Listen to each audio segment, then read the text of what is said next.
আপনারা বেশিরভাগ সবাই এসবিআই ইওনো অ্যাপটা ইউজ করে থাকেন। তো এটা একটা ব্যাংকিং অ্যাপ।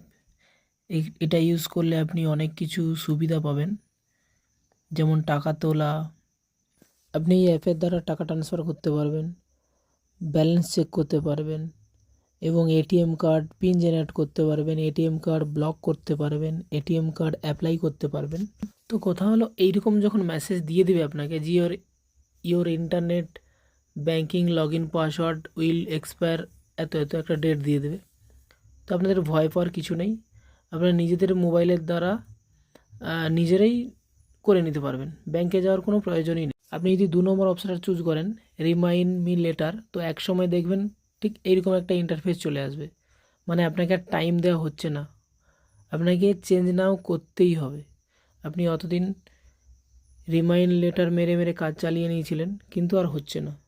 তখনই কি করবেন? ভয় পাওয়ার কিছুই নেই। আপনাকে একটা টাইম দিয়েছিল পাসওয়ার্ডটা চেঞ্জ করার জন্য, আপনি চেঞ্জ করেননি, তো সেটা নিয়ে কোনো সমস্যা হবে না। তো আপনাদেরকে একটা এক্সাম্পল হিসেবে ইউজার নেম একটা দেখাচ্ছে, স্ক্রিনে দেখাচ্ছি, আর একটা পাসওয়ার্ড কীভাবে হয় দেখাচ্ছি। তো যখনই আপনি এই চেঞ্জ নাও অপশানে ক্লিক করবেন, তার আগে আপনি আপনার হাতের কাছে ইউজার নেম আর পাসওয়ার্ডটা হাতের কাছে রাখবেন। ইউজার নেমটা আর পাসওয়ার্ডটা কীরকম দেওয়া আছে আপনি স্ক্রিনে দেখিয়ে দিয়েছি আপনাদেরকে। তো চেঞ্জ নাওটা ক্লিক করে দেবেন। চেঞ্জ নাও ক্লিক করে দেওয়ার পরে ঠিক এরকম একটা ইন্টারফেস চলে আসবে। এইখানে আপনাকে বলতে চাইছে যে এন্টার ওল্ড পাসওয়ার্ড।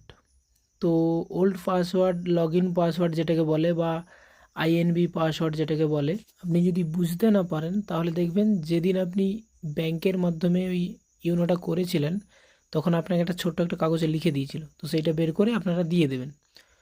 পুরনো পাসওয়ার্ডটা দিয়ে দেওয়ার পর নেক্সট করবেন।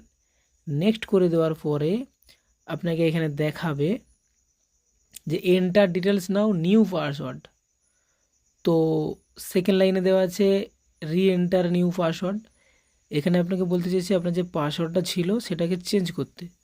তো চেঞ্জ বলতে ধরে নিন আমার ছিল আগে হাজরা@321, তো সেক্ষেত্রে আপনি কিছু চেঞ্জ করে দেবেন।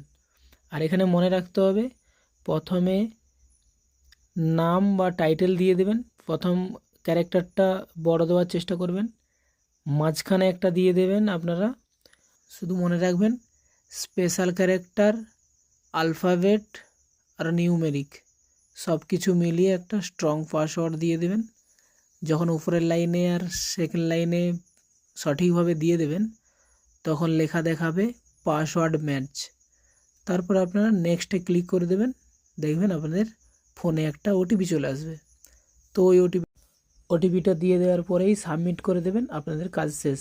শুধু মনে রাখবেন আপনার আইএনবি পাসওয়ার্ডটা শুধু চেঞ্জ হয়েছে, কিন্তু আপনার এমপিন পুরোনোটাই আছে, পুরোনো দিয়ে লগ ইন করবেন আবার খুলে যাবে।